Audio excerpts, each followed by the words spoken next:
David Brown's going to do persistence. And so we're doing this series on prayer.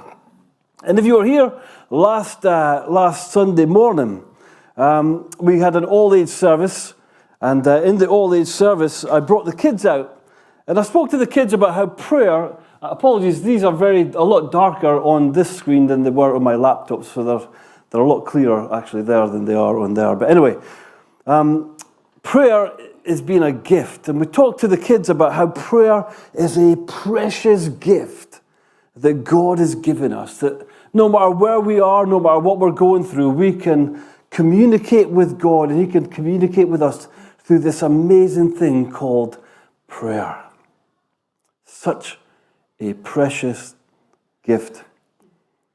We're going to look at three aspects of prayer, beginning with presence this morning. And if you have been around here for a while, you know, I've been in ministry for about 25 plus years of full-time sort of ministry, serving God in different roles as children's pastor and youth pastor, associate ministers and associate ministers, all the different roles that I've been involved in.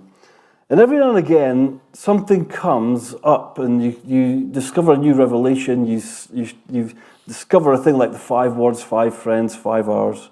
Every now and again, there's something that just comes, that just kind of sticks. And one of the things that I've discovered is this whole word presence. And presence has become so crucial to me. Presence has become so important, such a focus of all my life and ministry. So I was delighted this morning that I get to speak on presence. And I'm going to invite Jane to come up and give us our Bible reading, because this is the passage that I've chosen to speak on today, on the word presence. So this morning's reading is from Exodus chapter 3. Now Moses was tending the flock of Jethro, his father-in-law, the priest of Midian, and he led the flock to the far side of the wilderness and came to Horeb, the mountain of God. There the angel of the Lord appeared to him in flames of fire from within a bush. Moses saw that though the bush was on fire, it did not burn up. So Moses thought, I will go over and see this strange sight, why the bush does not burn up. When the Lord saw that he had gone over to look, God called to him from within the bush, Moses, Moses. And Moses said, Here I am. Do not come any closer, God said. Take off your sandals, for the place where you are standing is holy ground. Then he said, I am the God of your father, the God of Abraham, the God of Isaac, and the God of Jacob. At this, Moses hid his face, because he was afraid to look at God. The Lord said, I have indeed seen the misery of my people in Egypt. I have heard them crying out because of their slave drivers, and I am concerned about their suffering. So I have come down to rescue them from the hand of the Egyptians and to bring them up out of that land into a good and spacious land, a land flowing with milk and honey, the home of the Canaanites, Hittites, Amorites, Perizzites, Hivites, and Jebusites. And now the cry of the Israelites has reached me, and I have seen the way the Egyptians are oppressing them. So now go, I am sending you to Pharaoh to bring my people the Israelites out of Egypt. But Moses said to God, Who am I that I should go to Pharaoh and bring the Israelites out of Egypt? And God said, I will be with you, and this will be the sign to you that it is I who have sent you. When you have brought the people out of Egypt, you will worship God on this mountain. Moses said to God, Suppose I go to the Israelites and say to them, The God of your fathers has sent me to you, and they ask me, What is his name? Then what shall I tell them? God said to Moses, I am who I am. This is what you are to say to the Israelites. I am has sent me to you. We thank God for his word. Thanks, Jane. Such an incredible passage. To give you a little bit of background, so what's happened is that Moses has been rescued from the River Nile, and he has been brought up in Pharaoh's household. Some would say that he was actually going to be heir. He was one of the heirs, possibly, to be the new Pharaoh. And as many of you will be aware, what happens is he decides to stick up one day for the Israelites, and he kills one of the Egyptians, and so he has to flee Egypt.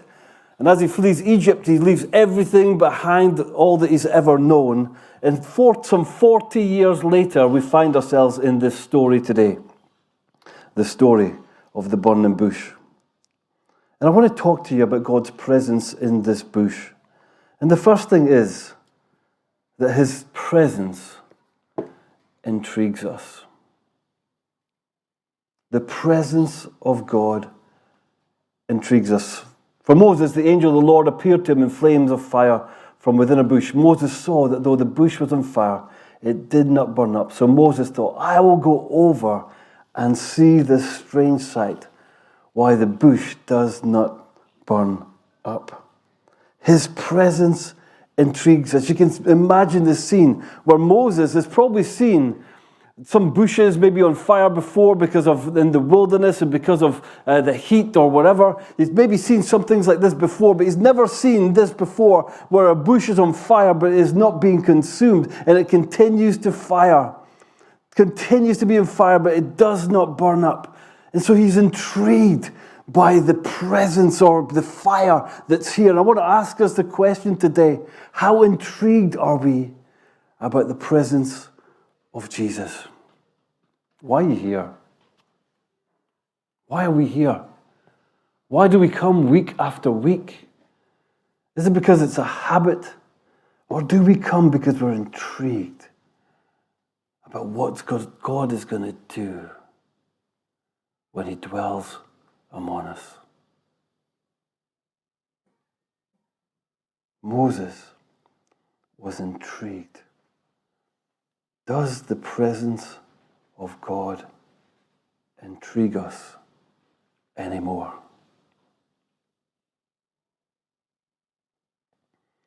Or has it all become a bit familiar?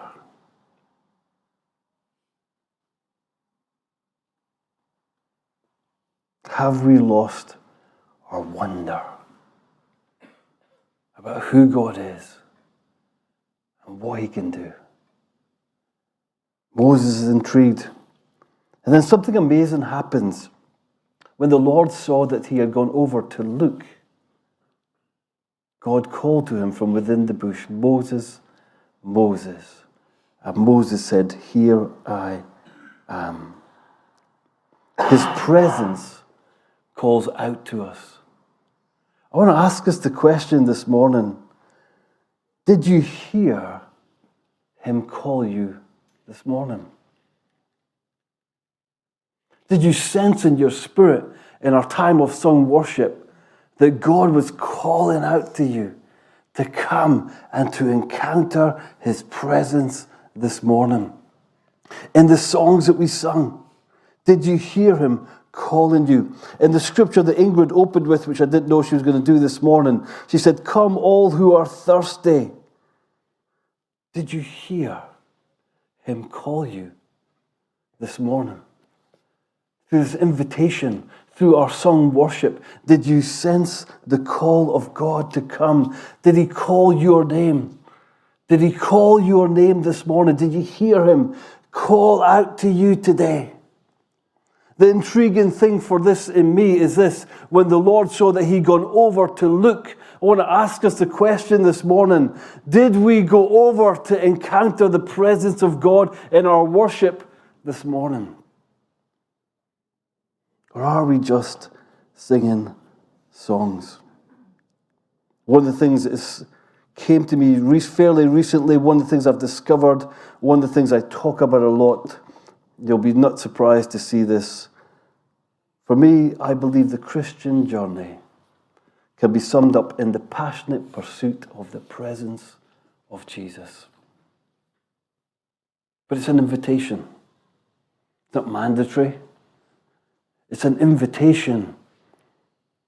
As His Spirit calls out to us. It's about the passionate pursuit of the presence of Jesus.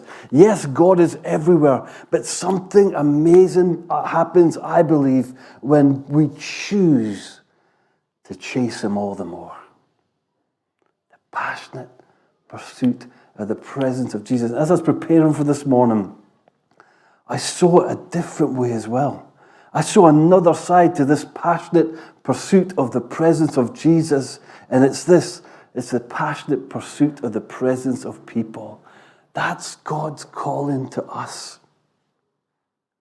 You know, God is here this morning, and He is about the passionate pursuit of the presence of people.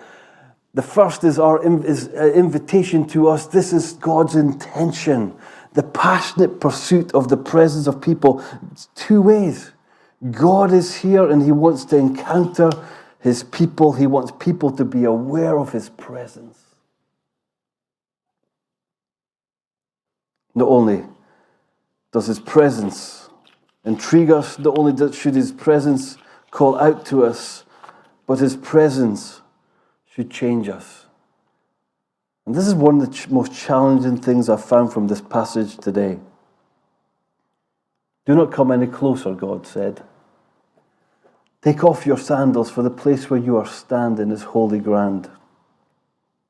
Then He said, I am the God of your father, the God of Abraham, the God of Isaac, and the God of Jacob. At this, Moses hid his face because he was afraid to look at God.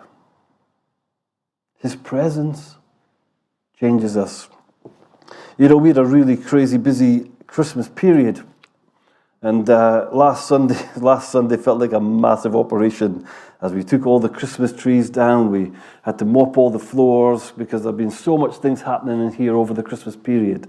It was a massive operation to try and just get it all back ready for school starting this week.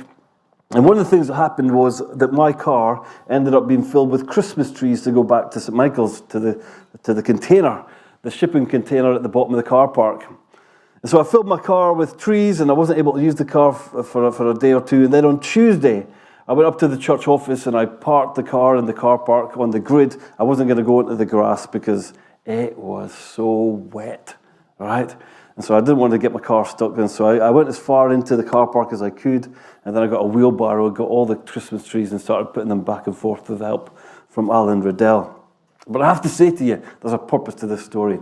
I have to say to you that as I was doing that, and as I got the wheelbarrow, and as I went onto the grass between the safety of where I was, and when I got to between there and the shipping container, every step I took, right, water just came up, and my socks were getting soaking, right, and my feet were so wet because there'd been so much rain, and my shoes were getting dirty. His presence changes us. Do not come any closer. Take off your shoes. For the place where you're standing is holy ground. And these are the shoes that I was wearing, actually. I had to dry them out. And the most annoying thing was that recently I got some, I call it Jif. I think nowadays you call it Sif. And I've done all the whites of this with the Jif or Sif. And I did it with a little toothbrush. You know what I mean? As you do, try and get the whites all a little bit better. Because of everything that I wear, shoes are the thing that probably get the dirtiest the most. And when I walk into anybody's house, the first thing I do is I take off my shoes. Because shoes, in fact, there's still a bit of mud there from Tuesday, right? So I haven't cleaned them, actually. So there's still a bit of mud there. They're dried out, but they're not clean. Shoes get so dirty that sometimes we have to do what I do. We've got to take them off. We've got to get some stuff out, and we've got to try and clean them. Or if there's different types, maybe you can stick them in the washing machine. Anybody stick their shoes in the washing machine? I stick my shoes in the washing machine.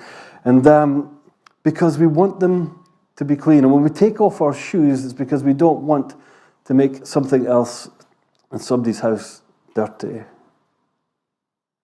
And as I was thinking about this illustration of my shoes and being dirty, and the fact that Moses was asked to take off his shoes because the place where he was standing was holy ground.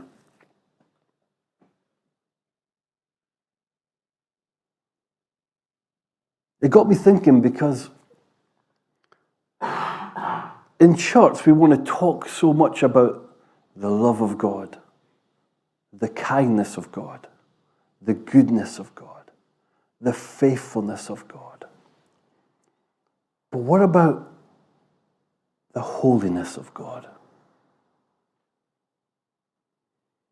Take off your shoes,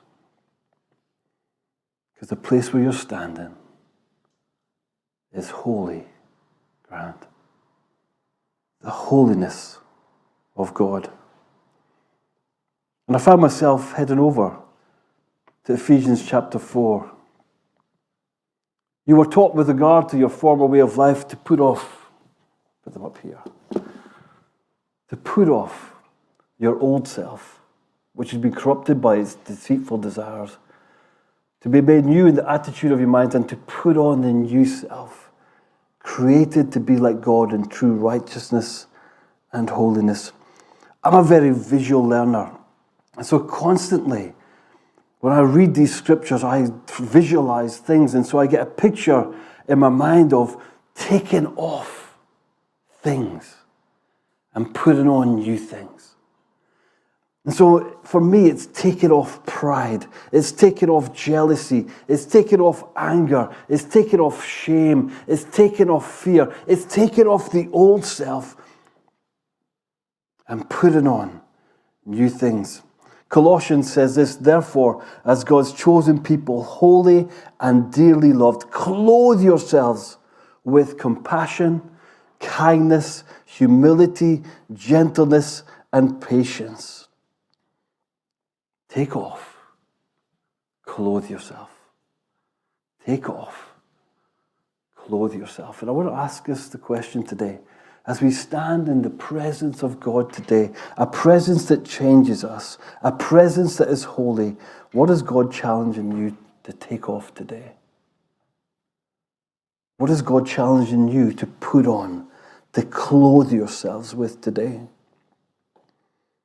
Church, yeah, it should be all about God's love, God's kindness, God's goodness, God's faithfulness, it should be all about these things, the fruit of the Spirit, all these things. But it's also got to be about the holiness of God. Taking things off, putting things on. Very quickly, his presence sends us. And now the cry of the Israelites has reached me, and I have seen the way the Egyptians are oppressing them. So now go, I am sending you. If ever there's a word that you need to hear today at the beginning of 2024, it is this: I have heard, so I'm sending you, Jan. I have heard, so I'm sending you, David. Mary, I'm sending you. Bob, I'm sending you. Andy, I'm sending you. It's Helen, I'm sending you. Tim, I'm sending you. I have heard, I'm sending you. God's presence sends us.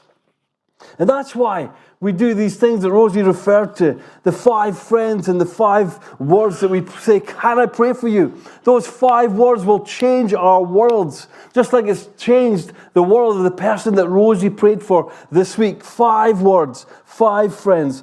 God says, I am sending you. And when we spend time in the presence of God, when we pray and when we worship Him, we sense God saying, I am sending you. And you may be like Moses, and you would say, no, not me. I can't do this, I can't do that. God says, yes, you. You're the only person that can reach your world. God's presence sends us. His presence abides with us. I love this bit. But Moses said to God, who am I that I should go to Pharaoh and bring the Israelites out of Egypt? And God said, I will be with you. I want to say to you today that no matter where you go, no matter what you're doing, God is with you. If you are a follower of Jesus, you've invited Jesus into your life. He says he will never leave you. He'll never forsake you. He is with you. His presence abides with us. And lastly, his presence empowers us. Every now and again, I come across a picture that really speaks to me. A few months ago, it was the picture of, if you were here, you may remember it, the picture of the shepherd sitting over the gate. And that's something that's really stuck with me for a long time, and probably will stick with me for a long time. Jesus said, I am the gate. And there's a picture I've discovered of that shepherd sleeping or sitting over the gate, watching actually, not sleeping. Then I discovered this picture here. And this picture's incredible. It's a bit bigger. You can't really see it unless you look really closely because it's the same sort of colours. But in the picture, there's a picture of a lion. And there's a picture of a little girl just reading a book. His presence empowers us.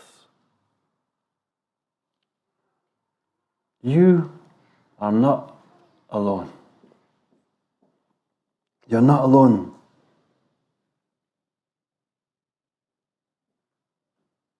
And as you go into 2024, may you hear these words ringing in your ears. I am has sent me. God has sent me. And may you see this picture knowing that you may feel fairly insignificant or little or young like this young girl, but you've got an awesome God.